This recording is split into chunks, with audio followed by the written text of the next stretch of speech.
వయస్సులో వసంతమే ఉషస్సులా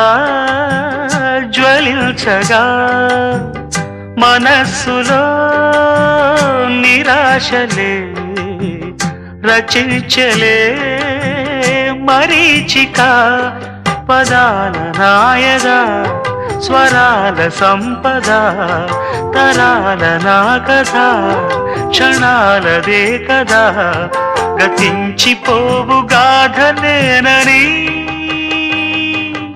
ఆమని పాడవే హాయిగా మూగవై పోకు ఈ వేళ రాలేటి పూల రాగాలతో